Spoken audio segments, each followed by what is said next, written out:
he said, "That's funny. My dick's so big, she had to get an episiotomy before having sex with me." And I didn't know what an episiotomy was. And I said, "What's an episiotomy?" And she whispered it in my ear. And I started laughing, and I was like, "Shut the fuck up. That happened to you?" And she was like, "Yeah." And he just smacked me. He was like, "Don't you ever talk to my wife like that." And I was like, "What?"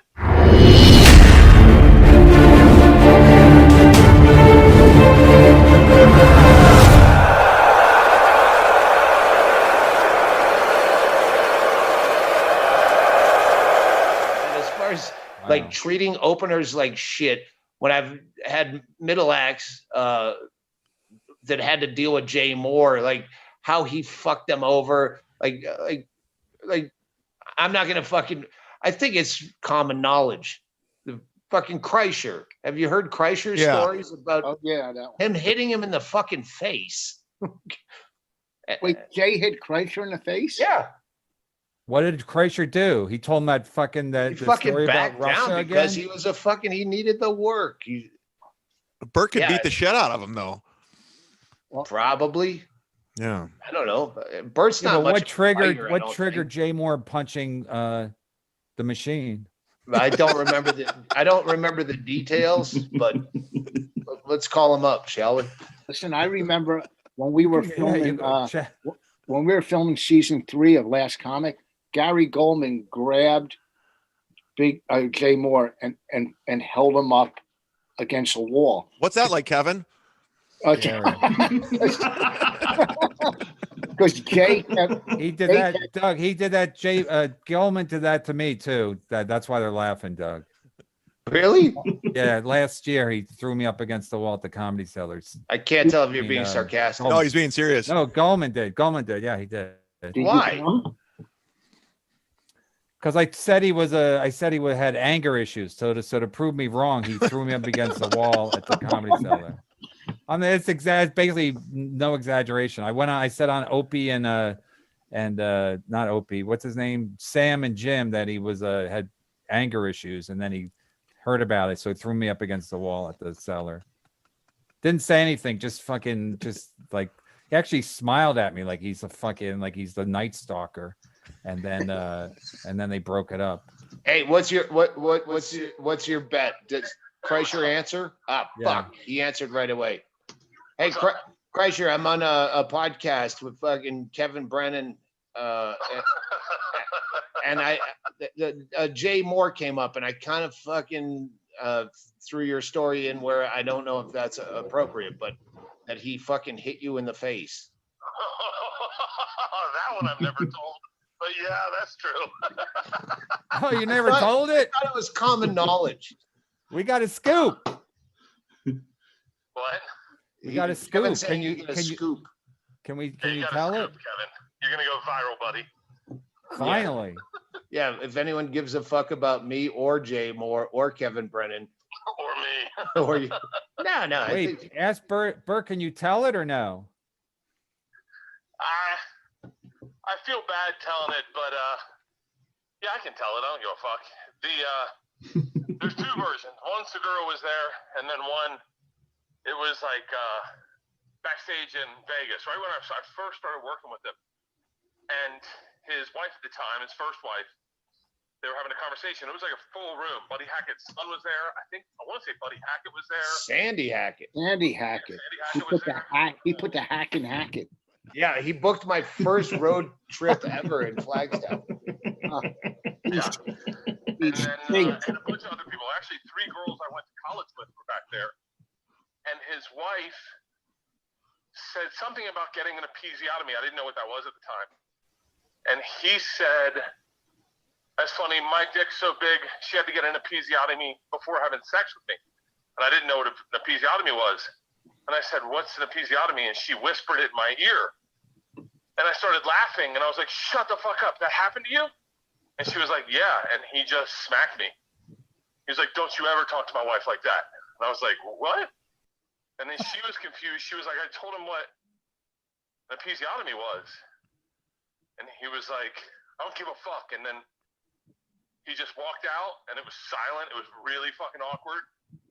And I went to my room. I called my wife. I was like, I'm fucking done. I'm coming home. This is fucking ridiculous. I would never let someone hit me in the face. Like a year ago in Tallahassee, if someone slapped me in the face, we were fucking fist fighting. But in Hollywood, because it was so uncomfortable, and he was the boss, that I let it happen. And then the next morning, I got up. I had a flight at like 10 to leave Vegas to come home, and he was at my door at like 6, and he was like, "Hey, let's go out of the pool." I was like, "I'm going home." And he was like, "Oh, don't get sand in your pussy about this." He's like, I fucked up, man. I fucked up. I shouldn't have done that. I'm sorry. Is that what you want to hear? I'm sorry. And I was broke, and I was young, and I needed to work. And I definitely was like, this is part of the business is fucking celebrities fuck up, and they do fucked up things to you, and then you got to take it. And then I worked that night. We hung out of the pool. I think we had a cigar, bullshitted, and then went to lunch. Did 2 shows that night, flew home the next day, and I kind of forgot about it. And then, fucking maybe. Wait, hold on, Bert. What's in a piece? And Voss is asking a question, and my battery's about to run out. Oh, okay. Go ahead. Fuck it. No. No, I want to hear it. Go ahead. What's an episiotomy? I want to know what episiotomy is. When they cut the fucking taint of a woman when she's having a baby. They cut the taint to the asshole. They split it open. I used to say the separation of church and state is like a fucking poorly stitched episiotomy. See, I knew what it was back when I was funny. I used to have a joke on my actor. I said, the doctor turned her taint into a tizzin. Anyway. And you can thank Jay Moore's wife for that joke. And so that's the first time I've heard it. And then fucking 4 years later, we're in Irvine. Me and Segura are going to have sushi. And he texts us. He's like, "Let's go eat." We're like, "We're having sushi." And he came over and he sat down at the table. He's like, "What the fuck is this?" And I was like, "Sushi, it's healthy." He's like, "Rice isn't healthy." And I was like, "Well, this is what we're eating." And he was like, "No, let's leave." And I was like, "You leave. We're staying here." And he's like, "What?" And I said, "I just told you what." And he slapped me again. No. I got on the left, and fucking Tom Segura was like frozen. Because Tom grew up like a regular man, and was like, "So are we going to go fuck him up?" And I was like, "He's done it before." I told Tom. And Tom was like, you gotta be done with him. And shortly thereafter, he once again, I think one of the things he was doing back then, I can't say that he's doing it now, is he was pushing boundaries or stepping over lines back then. And he did it again, and then I was done with him. I stopped talking to him like 9 years ago. See, I do know why I hate him. I just couldn't remember for a minute. Yeah, but Rice isn't healthy. I think he's been in therapy. Who fucking knows? I don't know. I haven't talked about the guy. I don't mean to talk bad about the guy, but just that's the truth. So what the fuck? Are you on a treadmill right now? Because you're wicked out of breath. Yeah, I'm trying to run 2,000 fucking miles this year. Oh yeah, I saw that.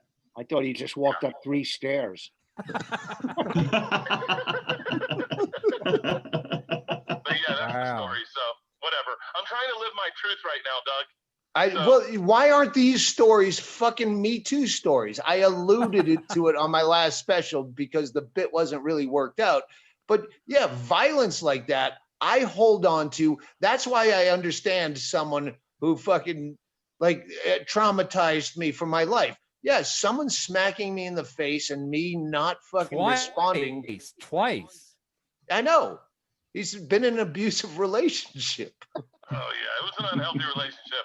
Suffice to say, that's why we don't speak now. Is I think I came out on the other side, and had at the time that were willing to they kind of understood him. By the way, I think even if Jay Moore heard this, he'd be like, "Okay, those are 2 of the okay ones. At least he's not telling the bad ones." Oh yeah, I remember you showing up at his house and fucking. Hey, let's not tell them all, Doug.